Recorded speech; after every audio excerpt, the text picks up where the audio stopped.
صلی علی رسولہ الکریم اما بعد اعوذ باللہ من الشیطان الرجیم بسم اللہ الرحمن الرحیم الصلاۃ والسلام علیک یا رسول اللہ وعلی آلک وصحابک یا نور اللہ الصلاۃ والسلام علیک یا حبیب اللہ وعلی آلک وصحابک یا خاتم النبیین۔ محترم سامعین، آج ہم سورۃ بقرہ کی آیات نمبر 17 سے تلاوت شروع کریں گے اور ترجمے کے ساتھ تفسیر کے ساتھ بیان کریں گے اور سمجھنے کی کوشش کریں گے کہ اللہ تعالیٰ نے قرآن مجید کی جو آیات مبارکہ ہیں ان میں کن اقوام کے بارے میں ذکر کیا ہے اور اس میں ہمارے لیے کیا نصیحت ہے۔ بسم اللہ الرحمن الرحیم۔ مثلهم كمثل الذي استوقد نارا فلما أضاءت ما حوله ذهب الله بنورهم وتركهم في ظلمات لا يبصرون۔ ان کی مثال ایسے شخص کی مانند ہے جس نے تاریکی ماحول میں آگ جلائی اور جب اس کے گرد نور کی روشنی دیا تو اللہ نے ان کا نور سلب کر لیا اور انہیں تاریکیوں میں چھوڑ دیا، اب وہ کچھ نہیں دیکھتے۔ اس آیات مبارکہ میں اللہ تعالیٰ نے ان منافقین کی مثال بیان کی ہے جو اسلام کے واضح دلائل سامنے آنے کے باوجود بھی نفاق کی کمزوری میں پھنسے رہے۔ اسلام کی واضح دلائل کو آگ کی روشنی سے تشبیہ دی گئی ہے۔ جس طرح اس روشنی سے ماحول کی چیزیں صاف نظر آنے لگتی ہیں تو اس طرف اسلام کے دلائل کی حقیقت ان پر واضح ہو گئی، لیکن پھر ضد اور انا کی وجہ سے اللہ تعالیٰ نے یہ روشنی ان سے سلب کر لی اور دیکھنے کو فوری قوت محروم کر دیا۔ ان آیات مبارکہ سے یہ مطلب ظاہر ہوتا ہے کہ جب ایک اللہ کے بندے نے روشنی پھیلائی، حق کو باطل سے، صحیح کو غلط سے، راہ راست کو گمراہوں سے چھپا کر اور بالکل نمایاں کر دیا، تو جو ایمان لانے والے لوگ تھے ان پر تو ساری حقیقت روشن ہو گئی، مگر یہ منافق جو نفس پرست میں اندھے ہو رہے تھے ان کو اس روشنی میں کچھ نظر نہ آیا۔ اللہ نے نور بصیرت سلب کر لیا کہ لفظ سے کسی غلط فہمی میں نہ ہو کہ ان کی تاریکی میں بھٹکنے کی ذمہ داری خود ان پر ہی نہیں ہے۔ اللہ نور بصیرت اس کا سلب کر لیتا ہے جو خود حق کا طالب نہیں ہوتا، خود ہدایت کے بجائے گمراہی کو اپنے لیے پسند کرتا ہے، خود صدقات کا روشنا چہرہ نہیں دیکھنا چاہتا۔ جب انہوں نے نور حق سے منہ پھیر لیا، ظلمت باطن میں ہی بھٹکنا چاہا، تو اللہ نے انہیں اسی کی توفیق عطا فرمائی۔ آیات مبارکہ 18 میں صم بکم عمی فاہم لا یبصرون، یہ بہرے، گونگے، اندھے بس وہی راہ راست کی طرف نہیں لوٹیں گے کہ جب انہیں کسی چیز حق کی بات کی طرف بلایا جاتا ہے، حق اور باطل میں فرق بتایا جاتا ہے یا حق کی طرف بلایا جاتا ہے، تو وہ اپنے آپ کو گونگے بہرے اندھے سمجھنا شروع کر دیتے ہیں۔ تو اللہ تعالیٰ نے انہیں ان کی ہی جو خود مختاری تھی ان میں ہی چھوڑ دیا۔ آیات نمبر 19 میں او کا سیب من السماء فیہ ظلمات وعرضہ وبرقا یجعلون اصابعہم فی آذانہم من الصواعق حذر الموت واللہ محیط بالکافرین۔ یہ ان کی مثال اس بارش کی سی ہے جو آسمان سے برس رہی ہے، جس میں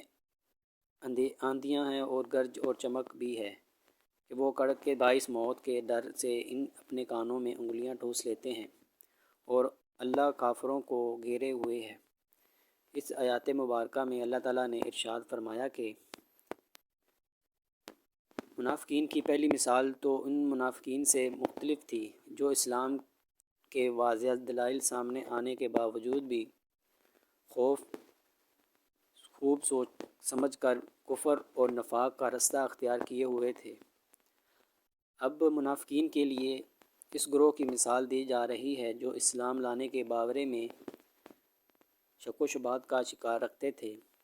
جب اسلام کی حقانیت کے دلائل سامنے آنے تو ان کے دلوں میں اسلام کی طرف جھکاؤ پیدا ہوتا اور وہ اسلام کی طرف بڑھنے لگتے، لیکن جب اسلامی احکامات، ذمہ داریوں، حلال و حرام کی باتیں سامنے آتی تو وہ اپنی خود غرضی کی وجہ سے رک جاتے۔ یہاں اسلام کو ایک برستی ہوئی بارش کی تشبیہ دی گئی ہے اور اس میں کفر و شرک کی خرابیوں کو خوب بیان کیا گیا ہے۔ اسے آندھیوں سے اور اس میں کفر و شرک پر عذاب کی جو دھمکیاں دی گئی ہیں انہیں گرج سے تشبیہ دی گئی۔ قرآن مجید میں حق کے جو دلائل اور حق کو تھامنے والوں کے لیے جنت کے جو وعدے کیے گئے ہیں، انہیں بجلی کی روشنی سے جب یہ روشنی ان منافقین کے سامنے چمکتی ہے تو وہ چل پڑتے ہیں، مگر کچھ دیر میں ان کی خواہشات کی ظلمت ان پر چھا جاتی ہے جو کھڑے رہتے ہیں۔ یعنی جب قرآن کریم کفر اور فاسق پر عذاب کے وعیدیں سناتا ہے تو یہ اپنے کان بند کر کے یہ سمجھ لیتے ہیں کہ ہم عذاب سے محفوظ ہو گئے ہیں، حالانکہ اللہ تعالیٰ نے تمام کافروں کو گھیرے میں لے رکھا ہے، وہ اس سے بچ کر نہیں جا سکتے۔ ان آیات مبارکہ میں یعنی وہ کانوں میں انگلیاں ٹھوس کر وہ اپنے آپ کو کچھ دیر کے لیے اس غلط فہمی کا شکار بنا لیتے ہیں کہ ہلاکت سے بچ جائیں گے، مگر فی الوقت اس طرح وہ بچ نہیں سکتے کیونکہ اللہ تعالیٰ اپنی تمام طاقتوں کے ساتھ ان پر محیط ہے۔ آیات نمبر 20 میں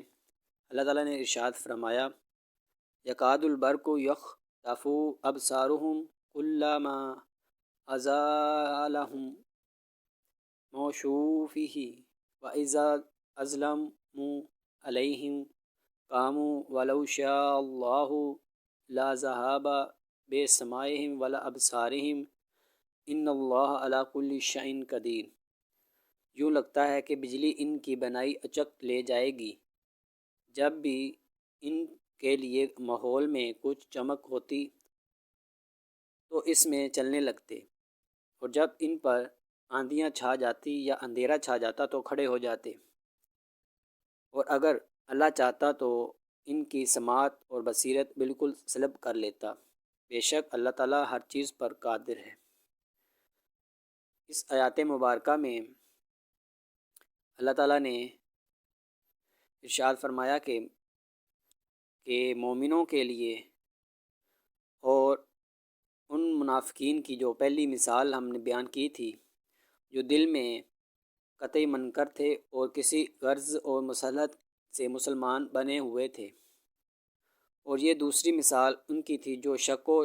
شبہات میں ایمان میں مبتلا تھے، کچھ حق کے قائل بھی تھے مگر ایسی حق پرستی کے قائل نہ تھے کہ اس کی خاطر تکلیفیں مصیبتوں کو بھی برداشت کر لیتے۔ اس مثال میں بارش سے مراد اسلام ہے